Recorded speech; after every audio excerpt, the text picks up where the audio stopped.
Hello, everybody. John, Mr. Dirt, homeschool dad. How many titles can I come up with in a 6-month period? I'm back again for another edition, Homestead to Homeschool. And once again, here with Just So Trish. And also, it sounds like we're going to have a special guest today. Hi, Trish. Hello, John. It's Hello. another week of homeschooling, racing for the summer. Exactly. And today, let's see, just getting started. I think this is important because we've covered a lot so far on just the whole, like, what you need to know to homeschool. What do you need to know for the laws? Here's some great curriculum. Here's some cheap curriculum. And I know, and a lot of times when I'm mentoring other parents, there's just this, I need to have everything perfect before I start. And what it comes down to is like a fear of starting. Like, oh my goodness, am I really going to do it? And it's like, just do it. Just jump in. Exactly. This is exactly how my experience was with it. I was constantly learning, and I was using that learning and looking, and I've got to wait till all the green lights are there before I can start, because otherwise it's just going to be a horrible disaster. And so yes, I relate to this one very well. Well, and it comes into a lot of times, like there's me, I'm the type that I don't like reading the introduction to a book. Mm-hmm.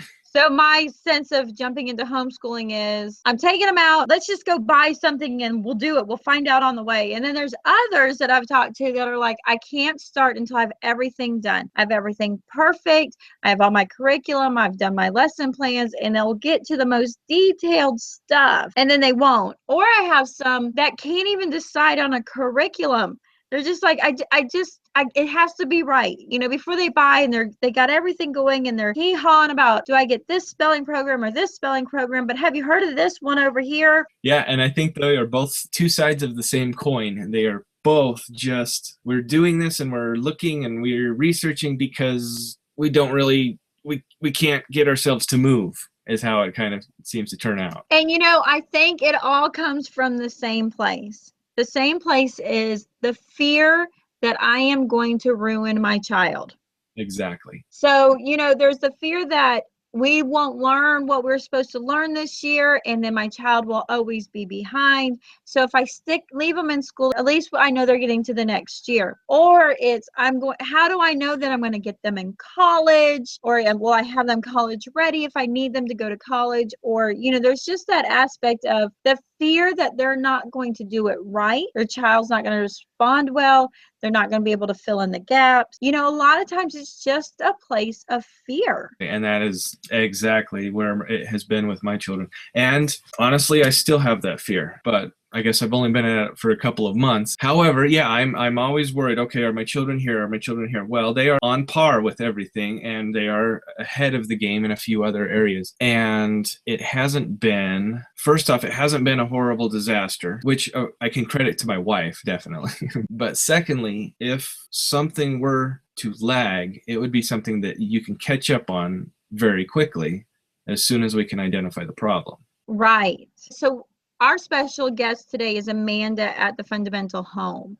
She has been a huge help to me over the last few months of getting to know her, because we're very opposite in the way we do things, in our personality, in our homeschool world. In my homeschool home, I'm kind of this, and in her homeschool world, she's over there, and it all works. And I think Amanda is amazing. I find Amanda amazing. She's an amazing wealth of knowledge. Background on Amanda: her YouTube channel is The Fundamental Home. She's a homesteader, and she covers budget-friendly meals, but she also does homeschooling that she hasn't quite dived into on her channel. But at the same time, she writes homeschool articles. She writes articles for like a national homeschool magazine. And so on Amanda's background, Amanda has 3 children, 2 of which she has finished homeschooling and they are in college, and 1 that she just has a couple years left. So she has done the very beginning, she has finished, and they've moved on, and they're being successful in their path. And she also has done it in a very limited budget, because sometimes that's a conversation that, it's like, well, I don't have enough money to get the right curriculum. Mm-hmm. Well, she has lived I don't have enough money to make the right curriculum. And she's really, I got the opportunity to talk to her about, are we really going to ruin our children? And I'm so happy to bring that here today, because I think it's substantial what she says, because we're not going to ruin them. Exactly. More than that, I mentor other parents. I've had a lot of them in my home because I think it's a lot easier to have people just come on in, look at how we do homeschooling, because me trying to describe it, it doesn't always come across the way that I want it to. But if you sit down at my table and see what my children do, then you'll understand exactly what we're doing in our life. Okay, so the fear, I've been dealing with a lot of homeschool moms. You know, there's this huge trend going on right now of parents taking their public school kids and bringing them home. They're looking for that perfect curriculum. Do I have what I need? I mean, I was on the phone last night with one, and the first thing that comes to my heart, I'm like, what you need to hear. Even if you have a bad year, your child is not going to be destroyed. Give us some insight about just that affirmation to these mamas that are so just nerve-wracked picking out their curriculum because they're terrified they're going to do this so wrong. Yeah, it's actually kind of my pet peeve because I've been there. I totally get it. So I'm not understanding of what moms are going through, but I kind of get mad at myself when I feel myself going into that realm that I'm looking for the perfect curriculum. But the fact is that there have been a lot of years that we just couldn't afford the perfect curriculum, and I had to make do with whatever we had on hand or whatever I could find that was inexpensive. And now on the other end, now that my children have pretty much gone through and we're just about finishing up, I can see that it didn't really matter. You know, as long as we were working hard, as long as we were moving forward, and by working hard, I don't mean sitting at a desk for 8 hours, by the way. By working hard, I just mean that we were constantly focused on educating them and making them more knowledgeable about the world and all the different things that they needed to know. So as long as we were doing that and constantly moving forward, everyone developed to the same final endpoint, really. I mean, they did it at different rates, they did it in different ways, but everyone kind of came to the same place. And I think if you look around at all of the adults in the world, you know, there are a lot of folks that are uneducated. You know, there are a lot of folks, older folks, that can't even sign their name. Even so, they're not unintelligent. They're very knowledgeable. They have a lot of value that they've added. And you think, how can they get along in this world for so long without these academic skills? Well, the fact is academics aren't everything. But even so, with a minimal amount of teaching, with a minimal amount of effort, your children can learn your basic reading and your basic math and your basic writing. So if you just put a little bit of effort in, you can get to that point. But if you put any more effort than that, you can reach academic heights, and you don't have to be anything special. You don't have to be super knowledgeable about anything in particular. I think that one of the most important things I like to tell people is that my husband and I, neither one of us had a college degree when we started homeschooling. You know, we were both just simple high school graduates. I'm a stay-at-home mom. He works at a place that everyone shops at that always has low prices. Like, we're not fancy people. We're just regular people. And yet we're able to teach our children in a way that is recognized because we just moved forward and kept going on with it and didn't get frustrated, didn't break ourselves down, didn't worry about curriculum in the long run. In the end, we just said, you know what, this is what we have. We're going to do the best we can with it. And we were thankful for that. You touched on so many things because it comes down to, I've had in the past where it's like, oh, we're comfortable with you homeschooling your kids. You have a degree. And I'm like, wait a minute. Yeah. You know, no, that's not the case. I'm sorry, but you can buy curriculum that you read and it gives you what you need to do. You're not inventing the wheel to go. It's not rocket science, is what I want to say. And even though it's very important that we have educators and they have a whole system to be schooled through to become this educator, you know, if you go back in the day when they were teaching in the one-room schoolhouse, most of those teachers had an 8th grade, 12th grade education, and that was educated. And so sometimes we get into the realm of what is educated and what does that really mean?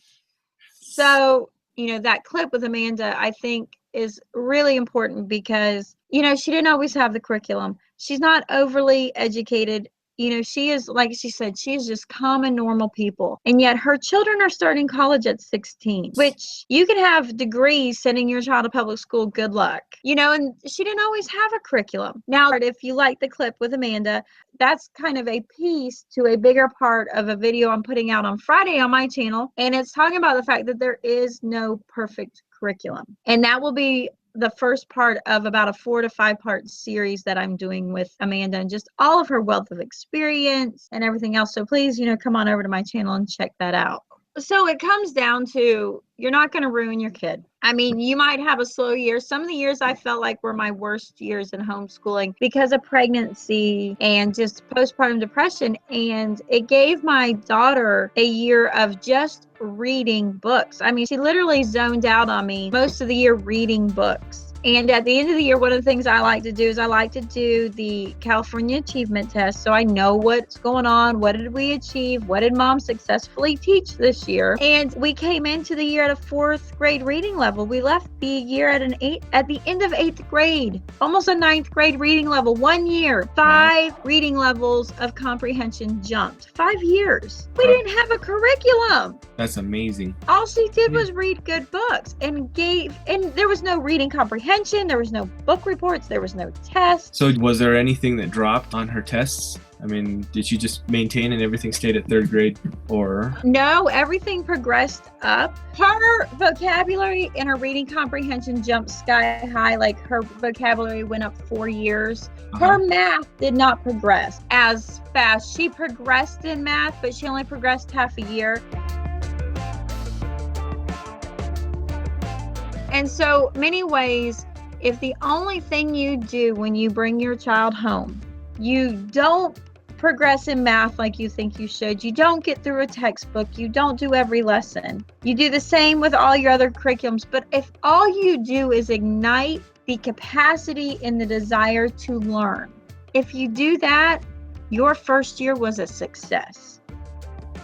Okay, guys, so next week we will be there. Thank you for watching. Trish, thanks for being here. Thanks for having me. And thanks to Amanda. So after this recording, it was revealed from Amanda that she has been quite sick lately, and it has gotten bad enough that she was not able to speak at the Appalachian Homestead conference this weekend. So our thoughts and sincerest prayers go out to her and her family. We pray that she gets better quickly, and hope all is well with her. Amanda, please let us know if there's anything that we can do to help you. And guys, go check out her channel over at The Fundamental Home.